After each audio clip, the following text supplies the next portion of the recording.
আমাদের সংস্কৃতি, আমাদের সংস্কার সর্বদা থাকবে আমাদের সাথে। ভারতের মহান গ্রন্থ আর কাব্যের সম্পূর্ণ সংকলন। সাবস্ক্রাইব করুন তিলক। দাও ভ্রাতা, আপনি যুদ্ধক্ষেত্রে আছেন। যদি আমার সত্যি সত্যি মৃত্যু হয়ে যেত, তাহলেও আপনার শস্ত্র নিচে রাখা উচিত না। মায়া মোহের গলক ধদায় যে কোনো কেউ রণভূমিতে একবার ফেসে যায়, তার পক্ষে যুদ্ধে জয়লাভ করা মুশকিলই নয়, অসম্ভব হয়ে ওঠে। আমার ভুল হয়ে গেছে কানহা, ভুল হয়ে গেছে।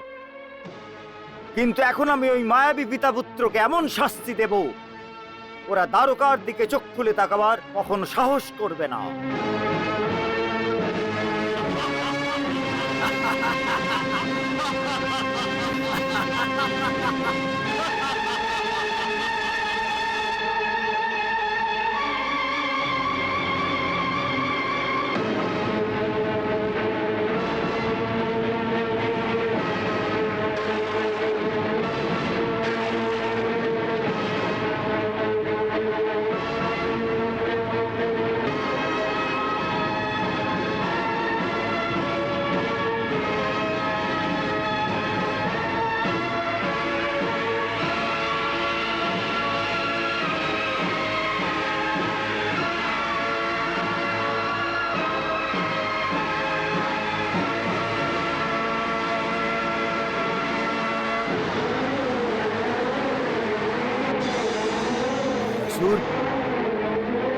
বলরাম তো আমাদের মৃত্যুদাতা হয়ে দাঁড়িয়েছে, আমাদের এইখান থেকে চলে যাওয়া উচিত।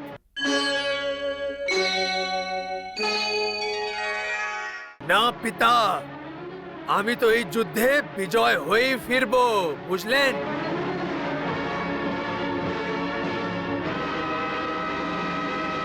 ওম নমঃ শিবায়, ওম নমঃ শিবায়, ওম নমঃ শিবায়, ওম নমঃ শিবায়, ওম নমঃ শিবায়।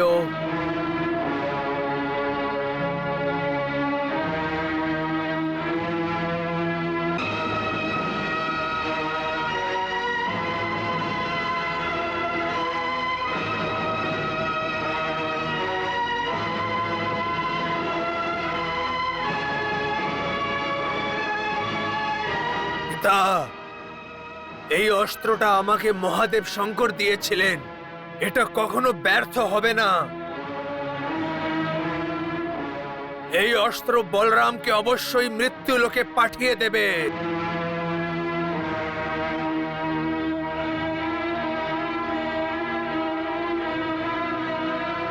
এ জগতের পালনহার কৈলাসপতি নীলকণ্ঠ মহাদেব শঙ্কর, দয়া করে আপনি আমাকে দর্শন দিন।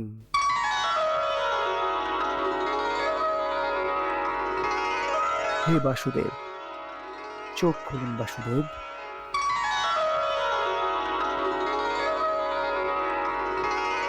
প্রণাম শিব ঠাকুর। প্রণাম মধুসূদন।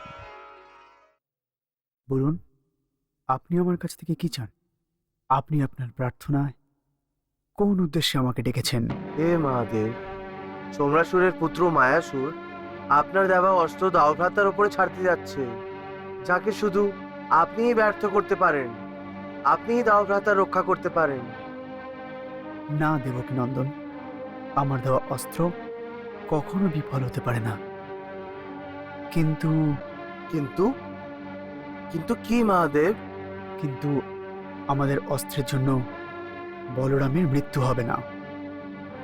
আমাদের অস্ত্রের জন্য ওর মূর্ছা হতে পারে, শুধুমাত্র মূর্ছা।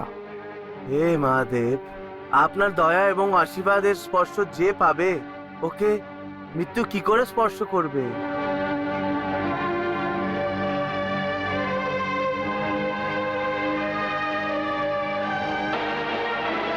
যাও, তোমার লক্ষ্য ভেদ করো।